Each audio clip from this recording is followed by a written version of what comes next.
好了，各位听友，大家晚上好，我们开始今天晚上的分享啊。先分享李艳同学的一个体会哈。他说今儿呢是我进入良安时空1年5个月的纪念日，我终于鼓足勇气发篇分享。以后呢，我也要向田英老师、王瑞波老师、李海鲜老师、宋振竹老师学习，每天都把自己学习传统文化的分享发到群里。说在此呢，我也发一个大愿，发一个愿啊，说修心和锻炼呀，永不间断啊，请李老师和群里的各位老师监督。说是之所以能有勇气发分享，主要是被这4位老师的坚持感动了。说刚进咱们这个大家庭的时候啊，看到他们的分享，真的觉得幼稚可笑。每天就那点事儿，有什么可说的？学习1年多到现在，对他们只有佩服和感动。在他们身上啊，我读懂了什么叫实修，他们能做到的，我也行。同时呢，也想让群里的各位老师监督我踏实的实修啊，不间断，践行最上道理，只在最下修能。从每一天的生活中点点滴滴开始修，修出自己本来的慈悲清净心。说修心部分，捡垃圾净己心，出门遛弯等电梯时，随手把楼道里的纸盒拿下楼给楼下捡纸盒的大哥。说日行一善，我能为你做点啥？带着爱做家务，把爱带进眼耳鼻舌身意，心情愉快。说修无怨无躁，午饭前我在锻炼就让老公帮忙把圆白菜切成丝，我锻炼完了炒菜。等我做完富贵婴儿走进厨房，看见圆白菜就想说，这哪是白菜丝啊，这分明是白菜条。突然想起来有福无怨，要修宽容柔软的心，不挑剔。我张张嘴什么也没有说，安静的点火炒菜，心里在想，好险差点又犯错了。我应该感谢他呀，没有他的默默支持，我怎么能有这么多时间锻炼呢？要对私教心怀感恩。说慈减谦，每日反省，这锻炼慈悲心。进电梯时看见一个阿姨坐着轮椅，心里默念愿她赶紧好起来，给她好的意念。说减，修炼清净安静干净的心，说差距还太大了。锻炼时有杂念，谦这谦卑的还不够。锻炼部分是揉腹43分钟，按摩头部梳头30分钟，开合拉气90分钟，早中晚各30分钟。说跟着87课富贵婴儿60分钟，早晨下午各30分钟。发现富贵婴儿手从脚底拉起来的时候，不紧抱着后腿，感觉更好，就不要紧抱着后腿点命门和肚脐时，那个里面的气感非常明显。说早晨跟着771课站桩80分钟，今儿感觉一般，口水呢依然不停地流，不同的是站到后半段的时候，右嘴唇开始流口水，这是第一次。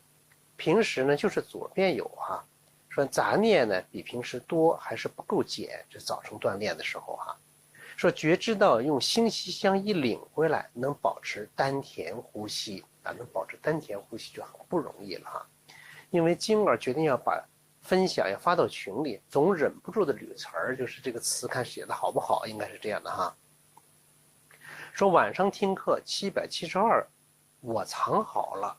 说随课竖立60分钟。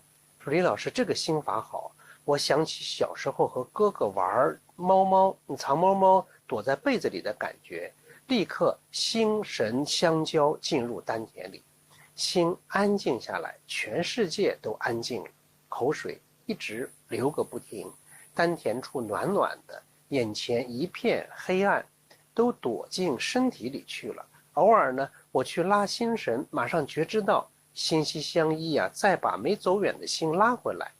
恍惚朦胧中听到李老师开耳麦的声音，梁安时空大磁场真棒，今晚树立着最安静的一次，感谢老师的教导啊。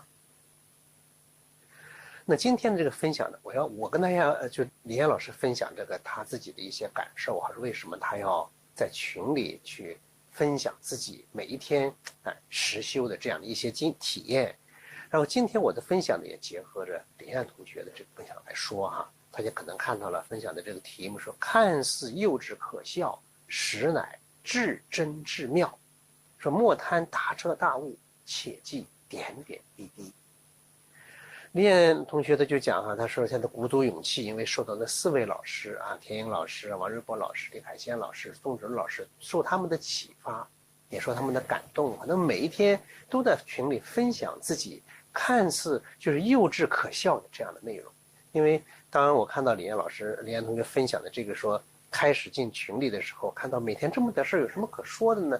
我就想起来了，之前呀也有几位同学跟我说过，其中有一位同学也是有这样的情况，就是每一天我就在外面捡个垃圾，每一天跟家里人说话我怎么样，每天单位的工作我要怎么样，每天在学校里要怎么样，他就觉得什么说这太可笑了，他就觉得什么就这些分享的这同学啊，就好像太低级了，就太初级了。而我那位朋友他就觉得呀，这太初级了，就有点什么呢？对这些事情啊不屑一顾，总想着什么呢？呀，我在头脑里要琢磨点什么东西，要琢磨老子怎么说的，佛祖怎么说的，谁怎么说的，整天琢磨这些东西，就认为这些东西在头脑里想来想去啊，哎呀，我懂得很多道理，这才是很高级的。然而恰恰不是这样，修行是最上道理，只在最下修能。北岸时空从开始的时候，我记得我就分享过林二曲先生讲的这段话：最上的道理在最下修能。你再高级的道理，你天天脑子里琢磨，脑子里想，真的没有什么用。你必须把最上的道理落实到哪？落实到生活当中，在最下去修呢，才能修得了什么呢？就像连同学讲的就是修自己那个本来的慈悲清净心。而怎么修呢？你就必须从日常生活中的点点滴滴的事情上去修。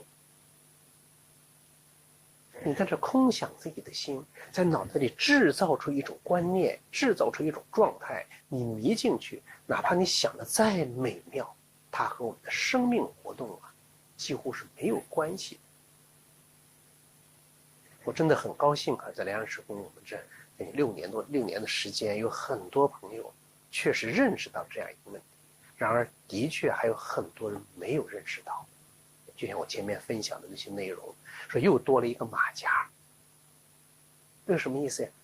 到这儿参加活动，那儿我们不是说不去参加活动那有的人就我得了一个马甲，我什么什么老师，我参加什么活动了，要这个衣服这个东西是某某大师给我的，或者什么什么有谁的签名，或者怎么样，这些东西有用吗？没有用。我今天又学会了什么什么道理了，我又知道什么什么了。你知道再多的东西，只是往你头脑里面去添什么？添这样或那样的一些信息，而这些东西和生命活动，和你生命本质那个活动真的是没有多大的关系，甚至有的时候可以说是没有任何关系，当然也可以说有关系。这个关系只能是什么呢？累积的东西越来越多，你离你的本心就越来越远了，越来越远了。所以说第一点我就讲说，看似幼稚可笑，实质是什么呢？是至真至妙。幼稚嘛，我们平常讲幼稚，谁幼稚？儿童幼稚嘛。你看他很幼稚的时候，其实他那个幼稚就是天真。你所谓你不幼稚，你成熟了，那就成了人为了。人和为合到一块儿呢，就是伪，就是假的了。而看起来很幼稚，那个恰恰什么？它很真。我们锻炼要修真气，要真心、真神，精气神要真。那恰恰那个幼稚的状态，它才真。你看起来我很成熟，我很老练，我很有城府，你恰恰不真了，你那个气假了。真的，那个气不真了，那就变成假的了。但我们修炼恰恰需要修那个真，说看似幼稚啊，其实是天真；看似可笑是什么呢？你看啊，说真可笑。可笑，你用什么来评价它可笑呢？是用你头脑中已有的那个常态的思维去评价这个东西是可笑的，而恰恰是打破你的常规了，打破你固有的框架了，和你平常你那个框架不一样。大家想是不是？说你要破，其实就要破那个框架。是破了你的框架，在你的框架上认为这个是可笑的，恰恰说明他破了你的框架，他是至妙的，反而是妙的。就像老子讲的说，上士闻道，勤而行之，马上就行了。说下士闻道，大笑，说不笑不足以为道。大家想一想是不是这样？说有的时候你看着一件什么事情，觉得幼稚可笑的时候，你恰恰是应该反思自己。那个所谓真正幼稚可笑的，有可能是自己。当然，你这个幼稚可笑和人家的幼稚可笑可能就不一样了。真正那个幼稚恰恰是天真，真正那个可笑恰恰是打破了，和跟你平常那个思维完全不一样。你觉得可笑，而恰恰说明什么？人家跳出来了，跳出你平常认为的所谓我的规规矩矩，所谓我的很老练，所谓我的很有城府。大家想一想，是不是这样？所以真的说明要活活泼泼、很天真的一种状态。所以之前我们的4位老师，现在加上李岩同学啊，他们李岩老师他们几位，真是就很认真，让别人看起来很幼稚可笑，其实他们做了一个很好的示范。我们平常经常讲，哎呀，说要修这个修那，说生活中哪有啊？生活中这就是啊，这些同学就在生活中给我们示范该如何去修那颗心，修那颗心。然后我们要去修心，真的需要点点滴滴的生活当中。你没有说，说生活中有发生多大的事儿，很轰轰烈烈的大事一发生，说让你是豁然开朗、大彻大悟。生活中哪有那么多那么大事儿啊？都是在什么呢？生活中点点滴滴的小事当中去修的。这点点滴滴的小事，包括出门有见到垃圾，把它捡起来。包括跟家人说话，这话说的不合适，哎呀，我就反思。包括在工作当中，或者跟朋友、跟同事说话、做事，呀，有的不太恰当，呀，摸摸心口，问问自己的良知，问问自己的良心，其实都是在哪儿？在这些点点滴滴的小事当中来修的。因为做事的时候谁在做呀？说白了是你的心在做，是你这个人在做。做事的时候展现出来的什么呢？展现出来的是你的修养，是你的修养。所以不是说我们不要大彻大悟啊，他说你要天天想着大彻大悟，我就看什么东西，某大师的一段话，我一看我就大彻大悟了，那也太简单了。其实真的就像前面我曾经讲过的一样，就是我们绝大多数我们所谓雷安时空的亲友，我们所懂得的那个道理啊，已经足够用来你去修了。就看你是不是把道理我落实，这人最根本的一个品质什么？这你要落实，落到实处，落到实修上来。你不然的话，天天琢磨，当然这个琢磨用心琢磨是另外一回事，但脑子里去想。没有用的，真的是，你真的有时候可以说是一点用都没有。真的就需要实修。那实修还得什么呢？你还得勤于反思啊，要敢于反思。你包括李彦东哥讲的，我去要带着兄弟要发这样一个愿，要请各位老师、各位同学给我进行监督，这就要勇敢呐！就我下定这个决心，我要这样去做去，我要这样去做去，所以就请大家给我监督。那刚才我讲的勤于反思、勇于反思什么呢？你比方说，就李艳同学啊，他在讲那个练功的时候，刚才说有口水的问题。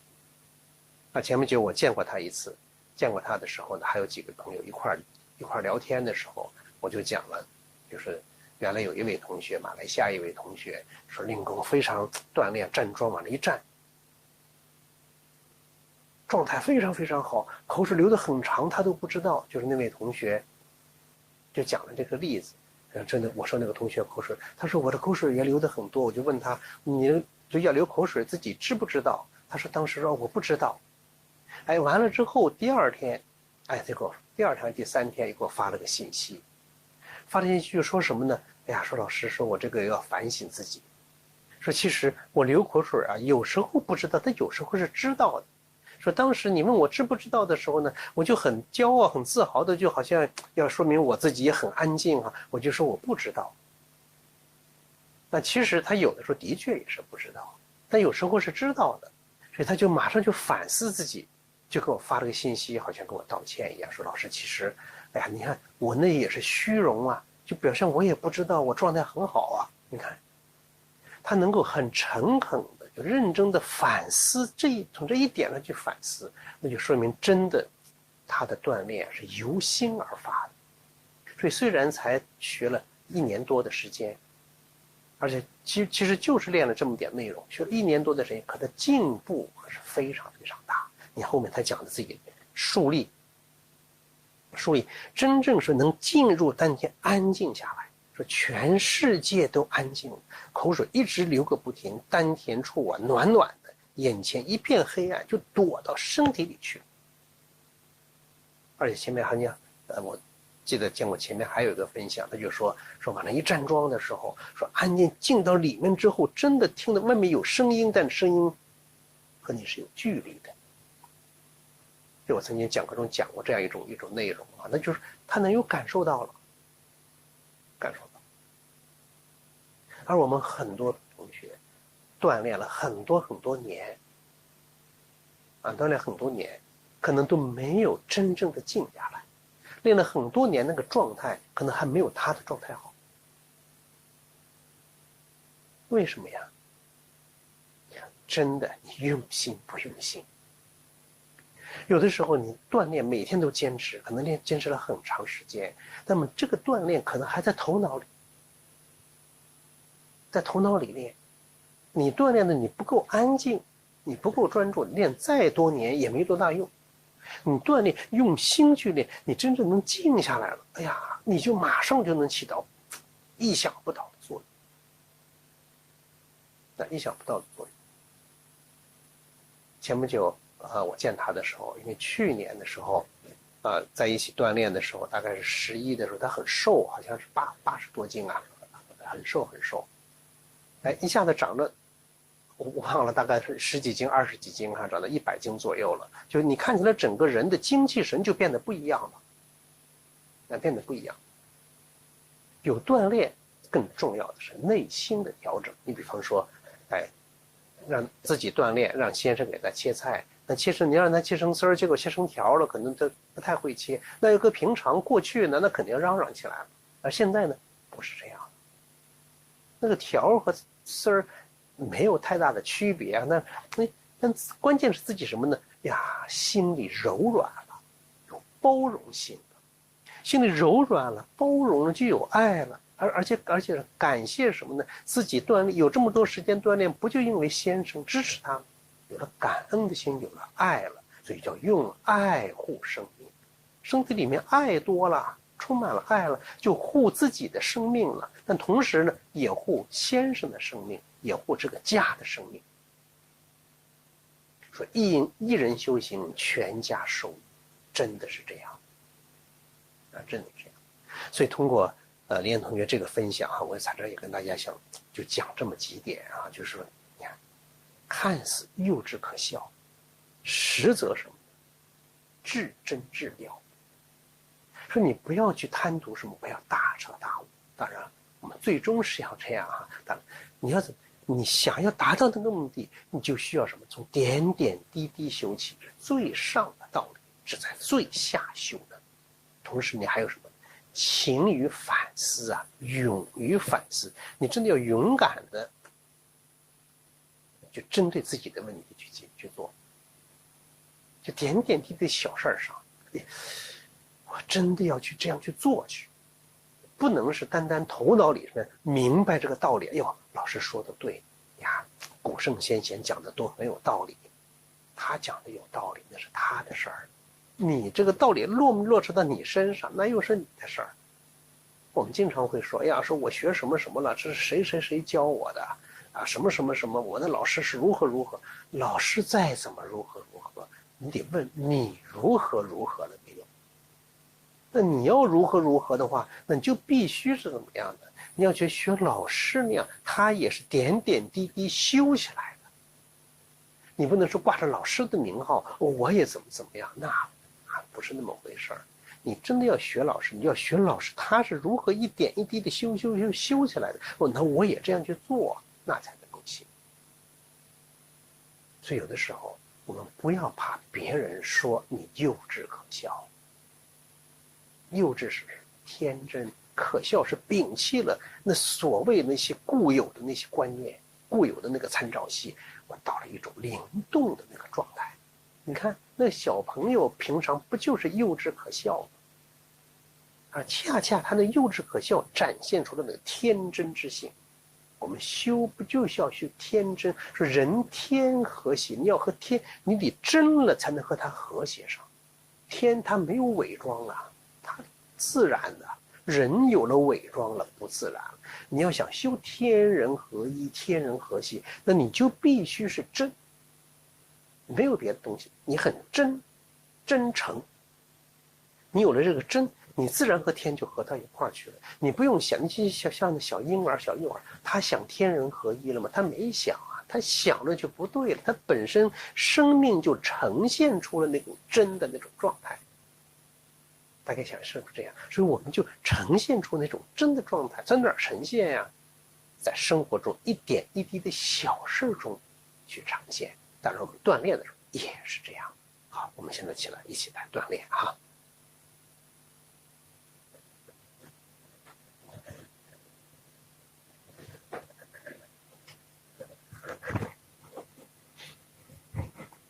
好，安静。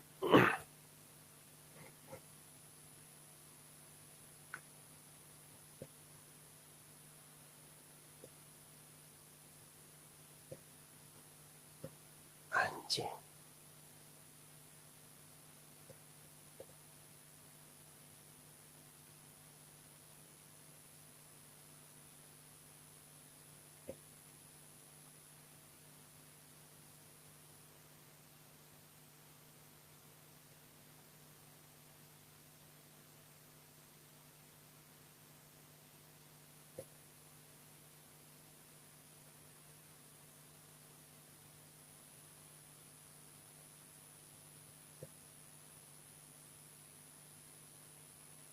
脚分开，然后8字。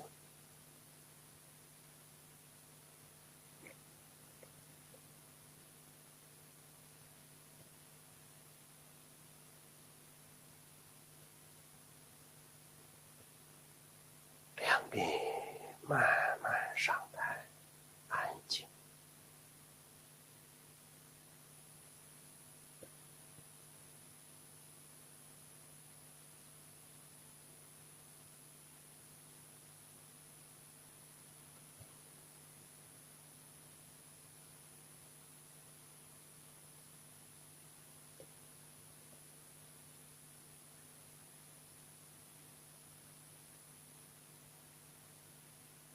身体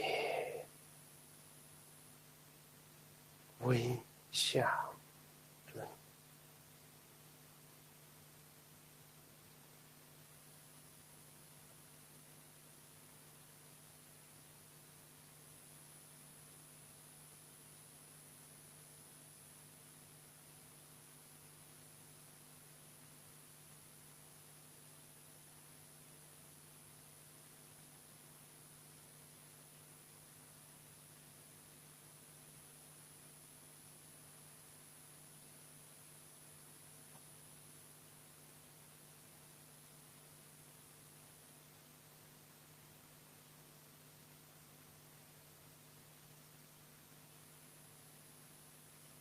借天之力，将整个身体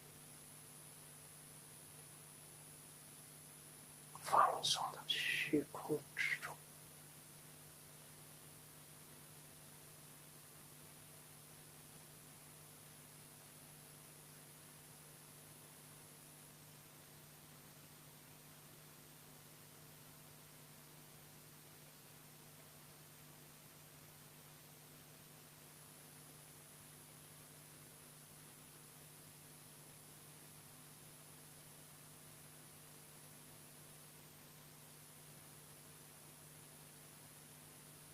心息相依，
平常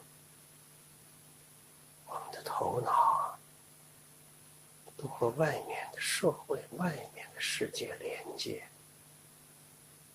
就往这站桩、往这竖立的时候，好像一下子切断了和外面的平常的那些联系。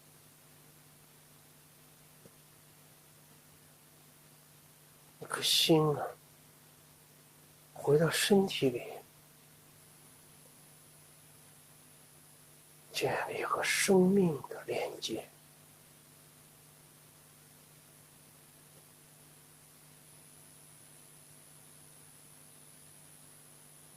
和社会的链接需要有头脑。现在好像关掉头脑，因为你不需要和外面连接了。此时此刻，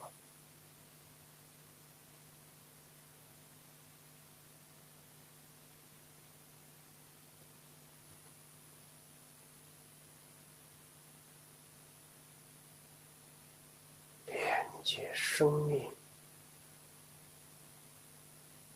连接虚空。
静，心息相依。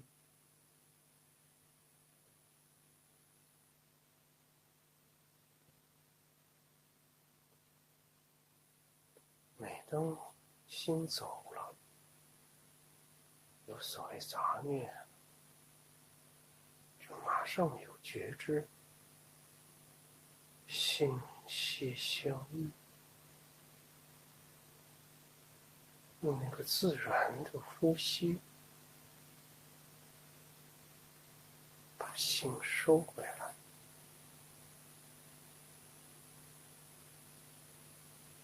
心不要想着控制呼吸，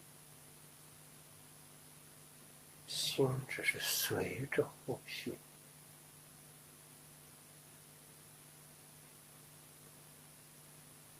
此时此刻，那个心啊，不要想着做主，因为你想做主的那颗心，其实也不是真心。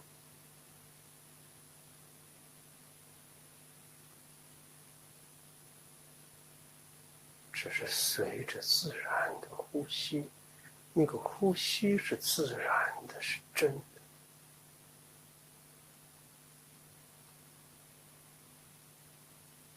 是生命一个根本的需求。生命就在一呼一吸之间，所以那个呼吸是真的，那个心啊，往往是假的。所以不要用那个假的心去主宰那个真的呼吸，你只是随着呼吸就够了。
会上来，身体慢慢直起，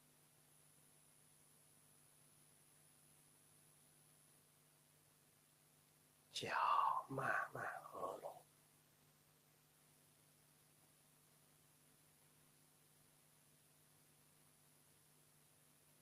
手缓缓下落，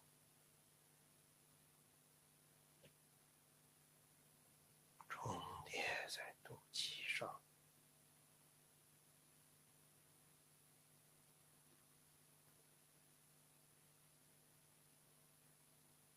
静养。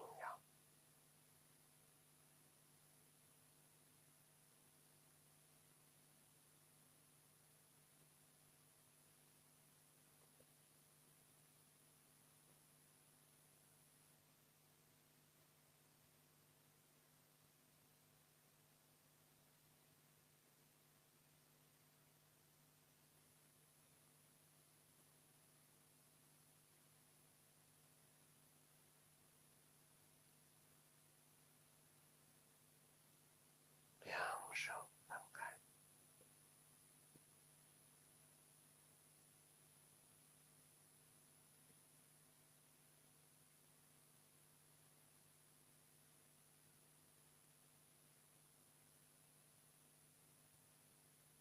敞开心胸，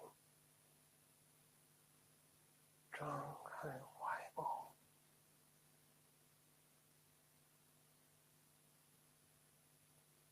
两臂向上落起，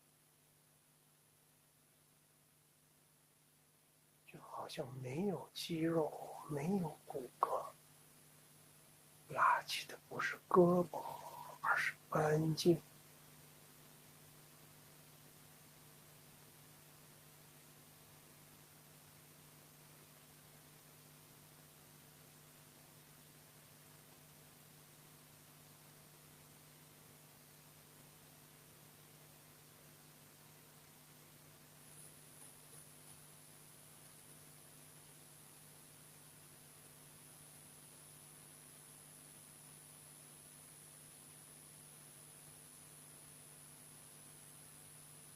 齐平，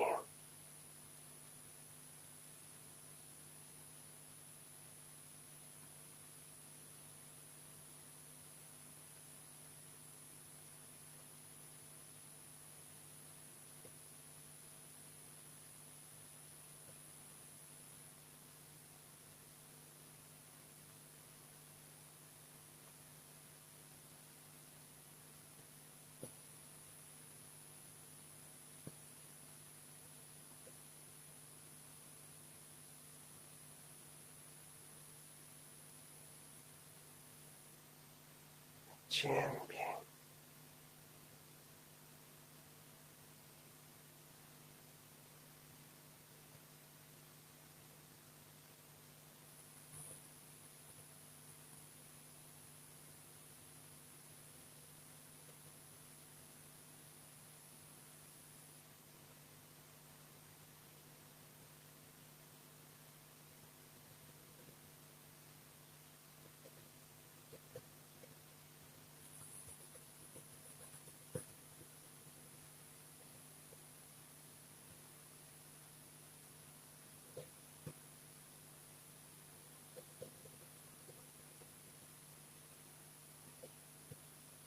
到头顶上方，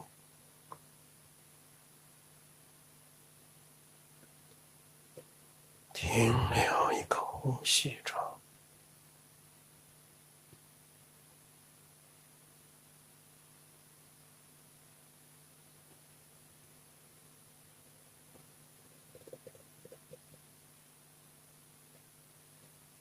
慢慢下落。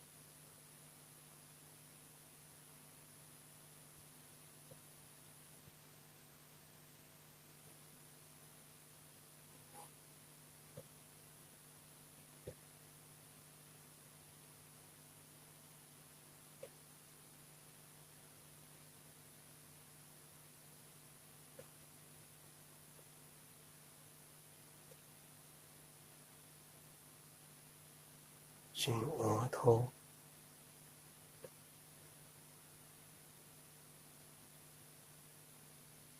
念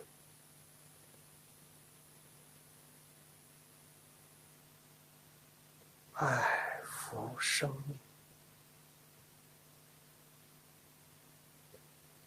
之胸，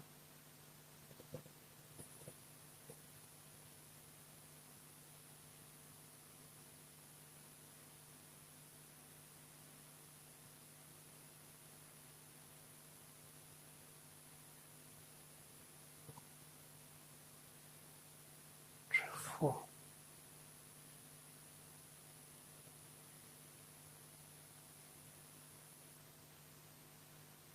小腹，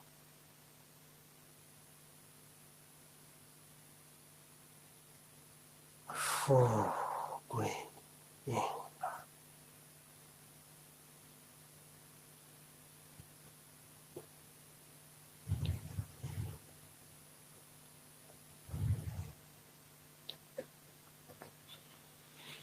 两手敷于足面，下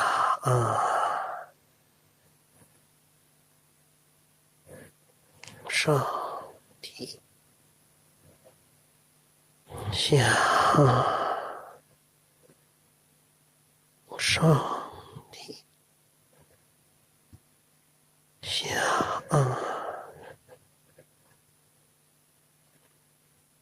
上提，转掌，颈椎的后侧，慢慢上升，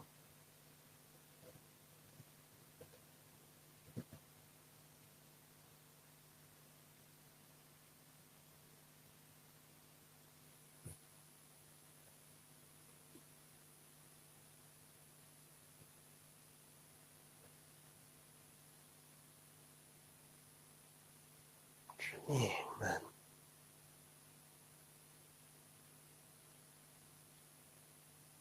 点按，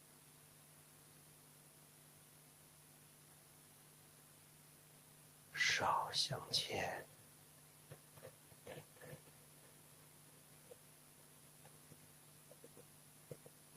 大肚脐，点按，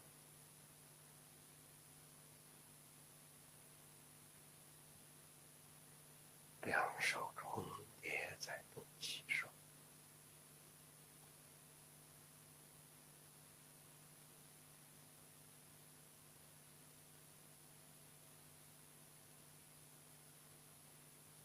静养，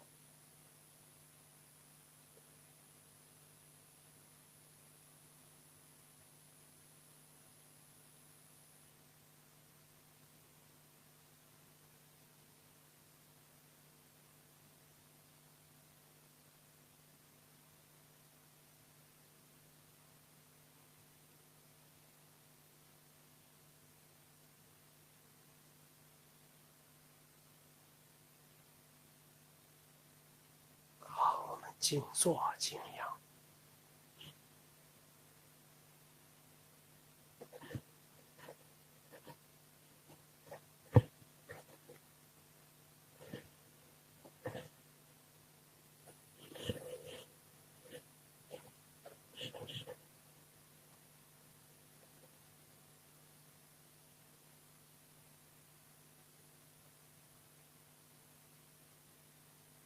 我这一坐，立刻一动不动，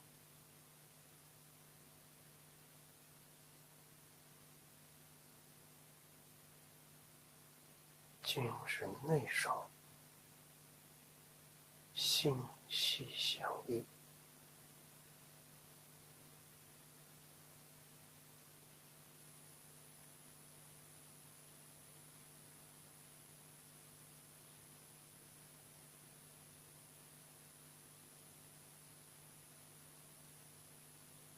心自然的跟着呼吸就够了。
刚才我们说了，我分享说了，说锻炼呀，有时候就要做那些看似幼稚可笑的这样的事情，因为那个幼稚可笑，往往是诱发了你的天真之性。幼稚嘛，就天真可笑，你就打破了我们常态的这种观念，常态的那种思维模式。我也说了，有一位朋友，他在过去看到群里的分享，就跟我讲，就这个时候还能练出功夫来吗？就真的有点嗤之以鼻的这样一种状态。他自己身体也不舒服，身体也不是很好了，在医院里看的效果也不好。他也想通过锻炼、学习传统腕让身体健康起来，但他呢就真的买了很多书，儒释道各家的书。你要让他讲道理啊，他能讲得非常非常的好，啊，什么他好像都懂一样。可是就在锻炼上，就没有真正落实到日常的生活当中。比方在生活当中讲究爱护生命，他也很赞成。可在生活当中呢，他就不屑于去做。他说：“我是个好人，我很善良，我干嘛我还得表现出把爱带到眼耳鼻舌？说这个多可笑啊，这多幼稚啊，这不用啊。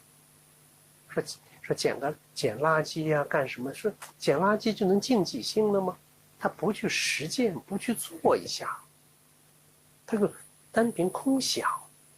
后来呢，因为比较熟了嘛，后来我见他，我就跟他讲，我说你看，你总讽刺啊，说那些人幼稚可笑，他真的说明幼稚可笑，你嗤之以鼻。可是人家幼稚可笑的，现在身体健健康康，幼稚可笑的家庭和谐幸福。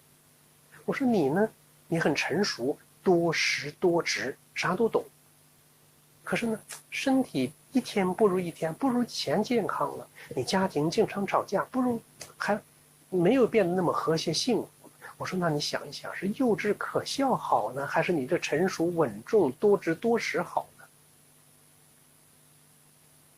当然了，这个幼稚可笑、成熟稳重，大家要打引号的了。这幼稚可笑，真的说你要从天真之性啊，把你内在那个本真的状态，与生俱来的那个慈悲、那个宁静带出来。你看那个小孩，他在玩的时候，你看起来他在那儿好像很动，可是内心是很宁静的，是很宁静。所以要把天真之性、那个慈悲，把它带出来，真正变得这么个幼稚可笑的这样一种状态。所谓这个可笑，你就不要在乎别人的目光，不要在乎常规的那种想法。说真的，有时候要破除所谓人之常情。我去干这个事儿，捡个垃圾，我害羞，别人会笑话我吧，或者怎么样？没有这些东西，没有这些东西限制的生命，那才是一个什么真正天真的、真实的生命。所以我真的希望我们两岸社会的各位亲友啊，我们要做一个所谓幼稚可笑的实践者，而不要做一个成熟、所谓有城府、多识多知的空谈家。好了，今天啊，我们就分享到这儿，谢谢大家。